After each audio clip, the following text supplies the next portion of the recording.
Yo everyone, and welcome back to my channel. So today I'm going to be doing a review on the latest eyeshadow palette released by Urban Decay Cosmetics, and that is the Alice in Wonderland, inspired by the movie Alice Through the Looking Glass. So as the eyeshadow palette clearly says, it's after the film. I'm really looking forward to seeing it, by the way, because I loved the first one and I love Johnny Depp as well, so I'm gonna have to see it.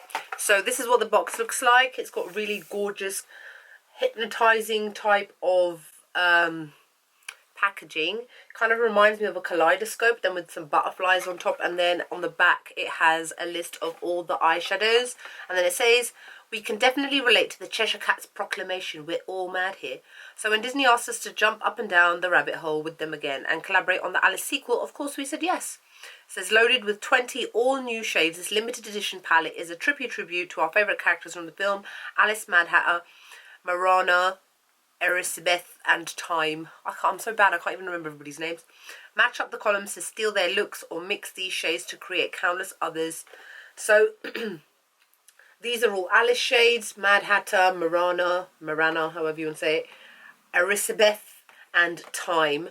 I only just realised this now. I haven't actually bothered to read the back of this. How bad is that? I'm doing a review and I didn't even look at the back of the box. Shame on you. It's amazing. If you are a collector like me, obviously you will get it, whether it's rubbish or not. And then it opens up like this, and there is a gorgeous mirror on the inside. And then there is a little quote written on here, and it says, "I'm not strange, weird, off, nor crazy. My reality is just different from yours." I can relate to that. Then you open it up, the best bit, and there is a gorgeous, oh my god, I'm failing this review, There is a gorgeous butterfly on the inside. Here she is. I think we'll call her a she. How gorgeous is that? Lovely. And then you can just tuck her away back there, and then close the mirror. And wait, what does it say on the mirror? It says, "We're all mad here" on the mirror. And you close that, and then down here, oh, I've just noticed, what does it say? "I know who I was when I got up this morning, but I must have changed But I must have changed several times since then." This scrolly kind of writing is a bit clear. You can see why I was having issues reading it. So that's what that says there. And then that is a drawer, which you then pull out. And wow.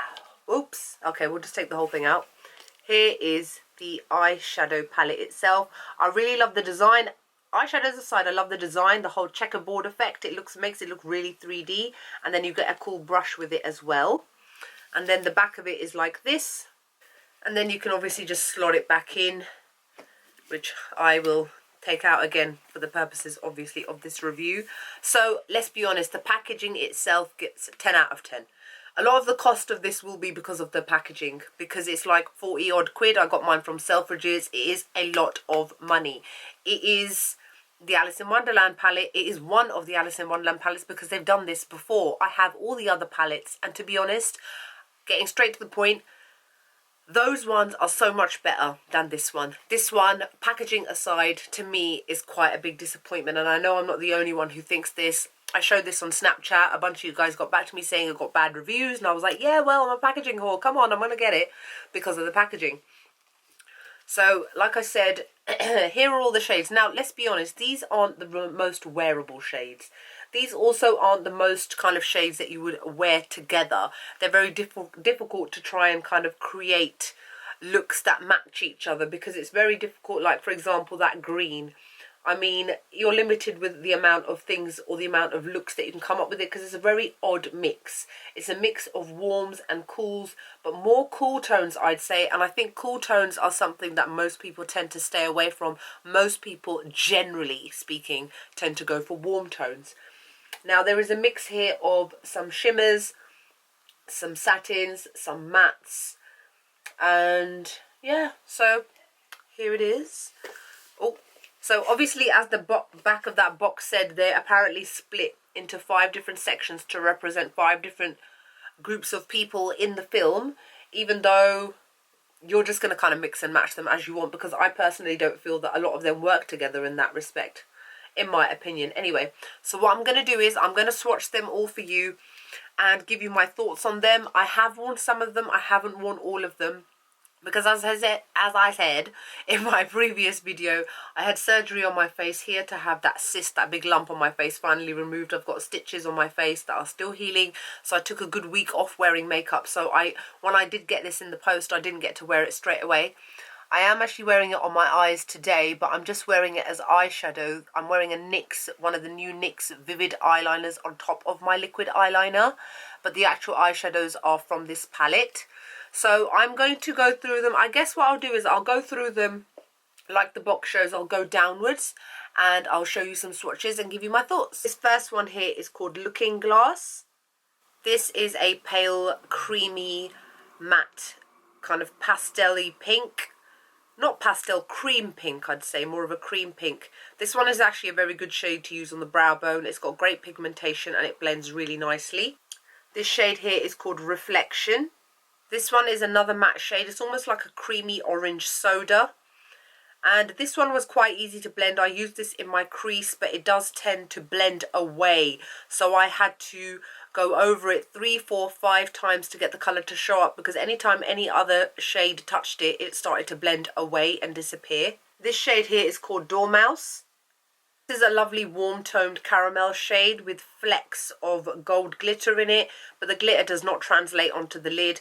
This I found to be a really, really nice, nicely pigmented, easy to blend transitional shade to use in the crease. And that's actually what I'm wearing in my crease today, so you guys can see I'm not making it up. And then this shade at the bottom here is called Metamorphosis. It is a lovely pale blue satiny shade. It's got really good pigmentation. It blends really, really nicely. I had no issues just putting that. That is one swipe on my hand.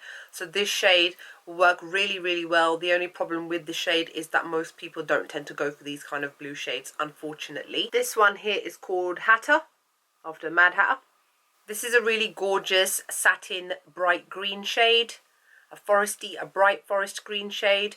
Really nice pigmentation, blends out really nicely, will look amazing on the lid. The shade underneath is called Gone Mad. This one is a deep plum shade with bits of purpley glitter in it, and the glitter does seem to translate onto the skin. This one was really nice and easy to blend and gives off really good pigmentation. This one here is called Paradox, and this one is a lovely shimmery, satiny, pale orange. Really nice shade. I'm using this on my lid today. The colour payoff is so-so, but you have to apply it with a dense brush rather than a fluffy brush onto the lid. And you can see it on my lid. And then this shade at the bottom is called Cake. Cake is a bright hot pink shade with little bits of glitter in it. The pigmentation is poor. Look at how it applied patchily onto my hand. So not really impressed with this one. And this shade here is called Lily. It is a gorgeous duochrome white pink shade, a lot like Aura from one of the other Alice palettes, and also how they released it as a highlighter as well. I love this shade. This shade is amazing. It's pigmented and it's super blendable. This shade here is called Duchess. This one seems to be another duochrome shade, but it's more of a peachy pink. Really gorgeous colour payoff. This shade here is called Kingdom. This one is a beautiful shimmering bronzy gold colour. Again, got really good colour payoff, really nicely pigmented. And then this one here is called Chessboard. And then this one is a matte brown shade. It seems to be slightly patchy. I'm not too sure. That was 2 swipes on my hand because the first one just wasn't very good. It comes across as one of the ones that's just going to get blended away and be like it never existed on your eyes. Now this is the Erisabeth line, and this one here is called Heads Will Roll. This one is like a foamy sea green shade with gold flecks. Now on the hand it looks really nice, but I wore this on my lid the other day and I was really disappointed with it. It's a matte shade, and every time I blended the crease shade above it, this one would pretty much disappear altogether. I had to pack it on about 3-4 times to get it to the right intensity. This one here is called Bandersnatch. This one is a matte navy blue. This one's got very good pigmentation and it blends out really, really nicely. And I know this because that's what I'm wearing on my lower lash line today. And the colour came out really well and it blended out lovely. This one here is called Salazan Grum. Or Salazan Grum. I think that's how they say it, isn't it? Salazan Grum. Oh my god. This shade looks absolutely stunning. What a gorgeous kind of light cranberry shimmery shade. This one seemed to blend out really beautifully as well. I really like this. And then this one here is called Royal Flush. And this one is a very shimmery white shade. I've been using this on my tear duct. It's got very good pigmentation and it blends out lovely. And this first one here is called Time. This one is the most amazing, unique, deep, dark, blackened blue. I have used this one. This one has amazing pigmentation and it's a gorgeous shade which is easy to blend. Here is called Dream On. Seriously guys, you just saw it in the pan. This must be the most disgraceful shade out of the whole palette. It wouldn't even really come onto my finger. It's like some gritty, purpley glitter stuck to my hand. That's not, I wouldn't even call that an eyeshadow. What the hell? Been robbed of an eyeshadow. At least even the ones that aren't that bad show up something. This one here is called Chronosphere. This one is a dark shimmery brown. Seems to have fairly good colour payoff. You can see how bad that one in the middle is compared to the other two. The last one here is called Mirror.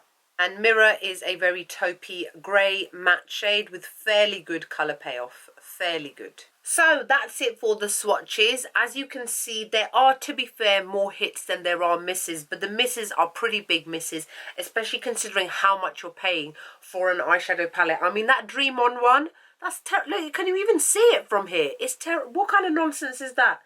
And then the combination of colours just don't seem to work well together. It's going to be one of those palettes which is very difficult to come up with looks. You can use a very simple brown for a crease shade and use any of these on your lid. But then what else? I mean, even I struggled. I was like, okay, so I've got like the brown and then I've got the orange shade on my lid. Now what do I wear with it? Blue or green? But the green one is so poor. It's so difficult. It's a very complicated palette, but it just doesn't seem to work really well together. So I would give obviously the packaging a 10 out of 10, but the actual eyeshadows themselves, I think I'd probably give it a 6 out of 10. Some of them just let it down too much, and even the ones which were okay are still so-so. They're not excellent. They're not like the Urban Decay, the other palettes, the Naked 1, 2, 3. Those are amazing. There are hardly any bad shades in any of them. You spend so much money on this palette for it just to be a dud. I mean, if you are a collector, then by all means go ahead and get it. But if you're not a collector, don't waste your money, don't waste your time. You can always go out and get something else. So that's just my 2 cents worth for this eyeshadow palette. I am going to try and see if I can come up with any more looks. Obviously, I have paid for it and I do like to, what's going on with that? You know what, I'm really sorry about my hair. My hair, it just needs a wash. It looks disgraceful and it's just horrible.